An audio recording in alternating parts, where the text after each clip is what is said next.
You don't need a gym mat. And you don't need to get down on the floor. Everything I'm about to show you, you can do sitting in a simple kitchen chair. If standing up from a chair has started to feel a little harder than it used to, you are not alone. And you are not just getting old. There's a reason.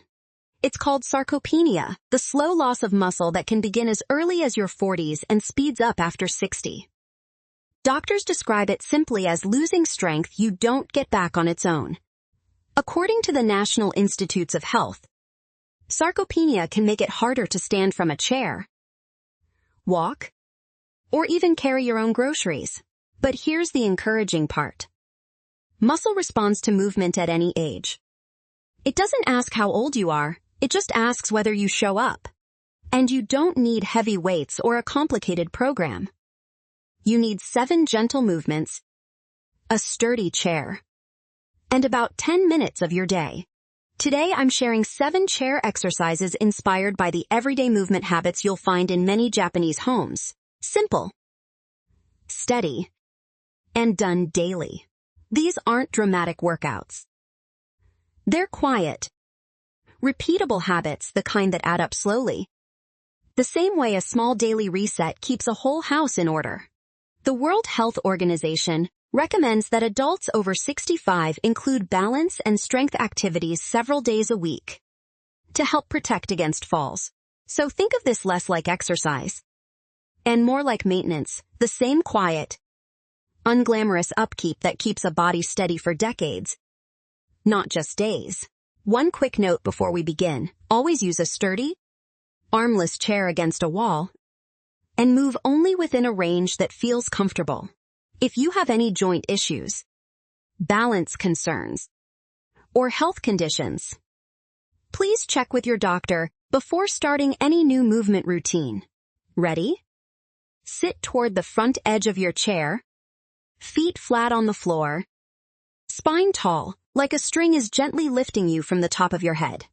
Take 1 slow breath in and 1 slow breath out. That's it. That's already the beginning of the first exercise. Let's start where every gentle routine should, at your ankles and knees. The quiet foundation for everything that comes after. Exercise 1, seated ankle circle. Lift your right foot just slightly off the floor and slowly draw 5 circles with your toes in one direction. Now reverse, 5 slow circles the other way. Then switch to your left foot and repeat the same 5 and 5. This one seems almost too simple to matter. But your ankles help control balance every single time you shift your weight while standing. Weak, stiff ankles are one quiet reason walking can start to feel less steady. This tiny movement keeps that joint awake and responsive. You know what I love about this one? You can do it while the kettle boils, while you're on the phone, while you're simply sitting and thinking. X. Seated knee extensions. Sitting tall. Slowly straighten your right leg out in front of you until it's almost fully extended. Then lower it gently. Do this 8 to 10 times on the right leg. Then switch to the left. Move slowly. There's no benefit to rushing this one at all. This gently works the muscles along the front of your thigh, the ones that support your knee every time you climb stairs or rise from a chair. Researchers note that muscle strength is often measured by exactly this kind of test, how easily you can extend your leg or stand from sitting. If 10 repetitions feels like too much on your first day, do 5. The goal isn't to prove anything today. The goal is simply to return tomorrow. In Japan, there's a quiet respect for small, repeated actions, the belief that a tiny habit, done daily, outperforms a big effort done once. That's exactly the spirit here. 5 knee extensions today. 6 next week. 8 the week after. Your legs are listening, even when progress feels invisible. Let your ankles and knees rest for a moment. Roll your shoulders back once. And take a breath. You've already completed 2 exercises. If this gentle pace already feels like something your body needed, a quick subscribe means the next routine finds you when you need it. Next, we move to the muscles most people worry about the most. The ones in your thighs and hips that let you stand up with confidence. Exercise 3, seated marches. Sitting tall. Lift your right knee up toward your chest as high as feels comfortable. Then lower it with control. Alternate sides, right knee, left knee like a slow, seated march. Aim for 10 total lifts. 5 on each side. To begin, this works your hip flexors, the muscles that lift your leg every time you step over a curb, climb into a car, or walk up a single stair. Weak hip flexors are a quiet, common reason people start shuffling instead of stepping. The stride gets smaller without anyone deciding it should. Marching in your chair, even slowly, keeps that lifting motion familiar to your body, so your legs don't forget how confident striding feels.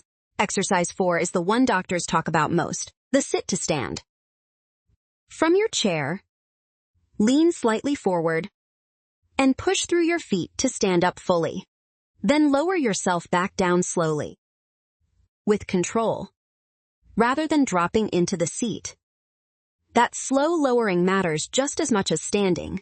This movement is so telling that researchers actually use it to measure leg strength in older adults. It's often called the chair stand test. If a full stand feels like too much right now, that's completely fine. Simply lean forward and shift your weight without fully rising. Progress starts there. Try 5 sit-to-stands to begin. If you need to use your hands on the armrests at first, use them. There's no shame in support while you build strength. Over weeks, many people notice they need their hands less and less.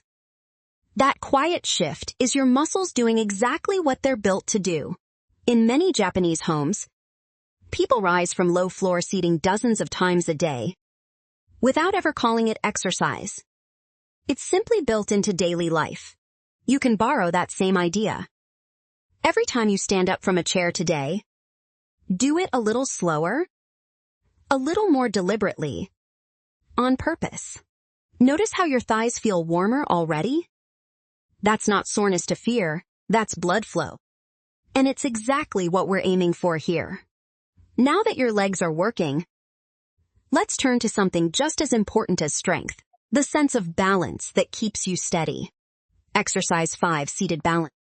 Sit tall without leaning on the chair back, and gently lift both arms out to the sides at shoulder height. Hold that position for 5 slow seconds, breathing normally, then rest your arms down. Repeat this 3 times. This might feel almost too easy, but sitting upright without support quietly challenges the small stabilizing muscles along your spine and core. The World Health Organization specifically recommends balance-focused activity for older adults because it's one of the strongest tools we have against falls. In fact, research reviewing dozens of studies found that balance and functional exercises reduced the rate of falls by roughly a quarter. That's not a small number. That's the difference between a wobble you catch yourself from and a fall that changes your whole year. For a gentle progression, once seated balance feels easy, try closing your eyes for just 2 or 3 seconds while your arms are lifted. Only try this with your chair against a wall and someone nearby if possible, and stop immediately if you feel unsteady at all. Balance isn't about being fearless. It's about training your body to notice a small shift in weight before it ever becomes a real problem. Think of it like checking the foundation of a house regularly, instead of waiting until you notice a crack. Small checks prevent bigger falls. There's a quiet Japanese approach to home care that applies just as well here. Attend to small things often, so nothing big ever builds up. Your balance works exactly the same way. A few seconds of practice most days matters far more than one long session once in a while. Take a breath. Let your shoulders soften. You've now worked your ankles, knees, hips, thighs, and your sense of balance. 5 down, 2 to go. Before we finish with the last 2, if you're finding this useful, Tap-like. It genuinely helps more people over 60 discover this routine. Now let's move upward to the shoulders and upper back that quietly affect your posture every single day. Exercise 6, seated arm raises. Sitting tall. Slowly raise both arms out to the sides and up overhead, then lower them with control. Repeat this 8 to 10 times, breathing in as your arms rise, and breathing out as they lower back down. This gently strengthens your shoulders and upper back, the muscles that keep you from rounding forward over the years without noticing it. Good posture isn't just about appearance. An upright spine makes it easier to breathe fully and easier to balance when you do stand up. If overhead feels like too much today, simply raise your arms to shoulder height instead. The movement still counts, and your body will thank you. Exercise 7. Our last one is the gentlest, a seated forward stretch. Sit tall, then slowly hinge forward from your hips, reaching toward your knees. Go only as far as feels comfortable. This is not about touching your toes. It's about giving your lower back a gentle, quiet release. Hold for a few slow breaths, then roll back up gently, one vertebra at a time, letting your head come up last. The sophanal stretch is less about strength and more about closing the routine the way you'd close a good day, slowly and with intention. That's all 7. Ankle circles, knee extensions, seated marches, sit to stands, seated balance, arm raises, and the closing stretch. Notice how your body feels right now. A little warmer, a little more awake, a little more like something you can rely on. None of this required a single piece of equipment beyond the chair you're already sitting in. That's really the whole point. Strength doesn't always announce itself with soreness or sweat. Sometimes it shows up quietly, as the ability to stand up without thinking twice. And that quiet reliability, being able to trust your own legs, is worth far more than any dramatic before and after transformation. So how do you actually fit 7 exercises into a real day without it feeling like one more chore? Let me show you. Here's the simplest way to use this. Pick one time of day, right after breakfast, or right before your afternoon tea, and keep it the same. Consistency matters far more than duration. 10 minutes. Done daily will change your legs more than an hour done once a month ever could. The CDC recommends that adults over 65 include aerobic movement, muscle strengthening, and balance activities each week, and this routine touches all 3. If some days only allow time for 2 or 3 of these exercises, that's still real progress. Something is always better than nothing. Give yourself 2 weeks before expecting to feel a difference, and 4 weeks before expecting others to notice it too. Bodies change quietly. Write it somewhere simple, a sticky note on the kettle, a reminder on your phone. The habit needs a home, just like everything else in your house. If you missed a day, don't start over from zero tomorrow with guilt. Just sit down in the chair and begin again. That's the entire secret.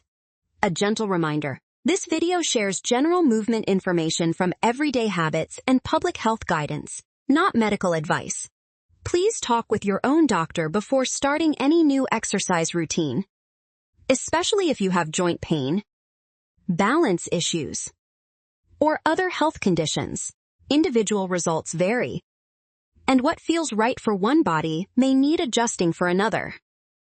Please listen to yours above all else. Your homework, if you'd like it, choose just exercise from today and do it every day for the next week. Just one.